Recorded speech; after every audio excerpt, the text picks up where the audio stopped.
Bora, galera, vamos falar agora de riscos.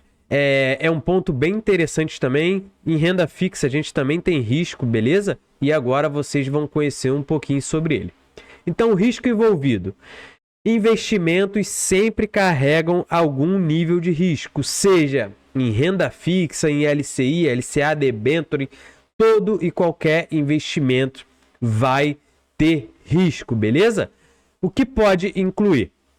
O risco de mercado, risco de crédito, risco de liquidez e risco de taxa de juros. Vamos mergulhar um pouquinho em cada um deles? Bora lá. O que é o risco de mercado? O risco de mercado é a variação no preço dos ativos. Vamos dizer que você comprou hoje uma renda fixa, o título do Tesouro, ele estava R$100 e amanhã está R$90. Ou seja, a variação no preço dos ativos também ocorre dentro de renda fixa. Ações, mesma coisa. Você comprou ações da Taesa a R$10, daqui a pouco ela está R$9. Ou seja, risco de mercado. O risco de crédito é a possibilidade de inadimplência do emissor. Vamos dizer que você comprou ali um CDB do banco, vou pegar um banco aí, Banco BMG, que é um banco um pouco mais arriscado. E aí passou um ano, o Banco BMG simplesmente quebrou. Cara, eu tô dando um exemplo, calma, hein, galera.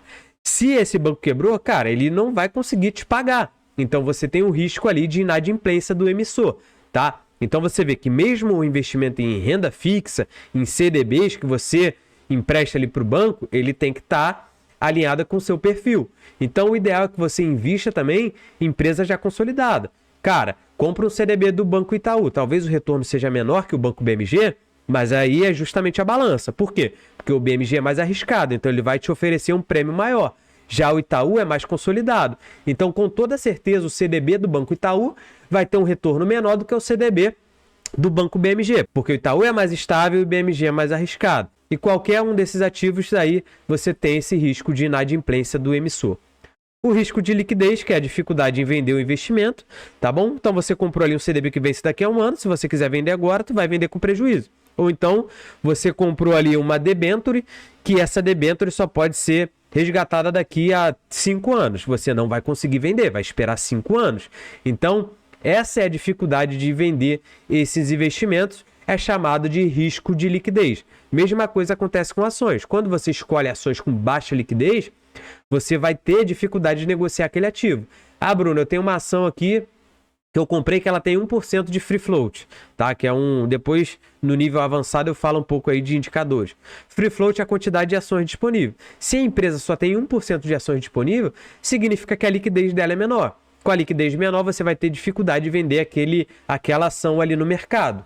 Renda fixa é a mesma coisa. Se você está comprando títulos que vencem daqui a 5 anos, talvez você não consiga vender. Aí você pode vender, mas assumindo que vai ter um prejuízo sobre essa venda, tá bom? E o risco de taxa de juros é a variação nas taxas de juros. Vamos pegar aqui um exemplo. Vamos dizer que você comprou um CDB do Banco Itaú que te dá uma taxa de 5% ao ano. E ele vence daqui a 5 anos. Cara, tu vai receber 5% por ano e 5 anos venceu, acabou. Só que aí o que aconteceu? A taxa de juros aumentou, a Selic aumentou. Então agora esse cara que estava pagando 5, ele está oferecendo 8. Olha, você comprou, você prefixou uma taxa de 5. Então, se você quiser essa taxa de 8, você tem que vender aquele título e comprar agora. Significa o quê? Que a taxa aumentou, você travou e acabou que você fez um investimento ruim. Tá? Se você tivesse esperado um pouquinho, talvez você tivesse pego uma taxa maior. Mesma coisa ao contrário. Se você comprou uma taxa ali, pegou a Selic a 10%, e aí você travou o CDB a 10% e a Selic caiu para 6%, cara, você vai receber 10%. Mesmo que a Selic caia para 6%. Aqui no vencimento, beleza, acabou. Aí quando você investir de novo esse dinheiro, você vai ter que avaliar. Mas o risco da taxa de juros é esse. Você travar um valor ali e aquele valor ser alterado. Ah, Bruno, eu estou investindo no Tesouro Selic. O retorno desse investimento também vai cair, porque ele está atrelado à Selic. Então a Selic, que era 10%, caiu para 9%, o teu retorno na renda fixa vai ser menor. Então esses são os principais riscos. Risco de mercado, risco de crédito, risco de liquidez e taxa de juros. Variação no preço do ativo, possibilidade de inadimplência do emissor, dificuldade em vender e variação na taxa de juros.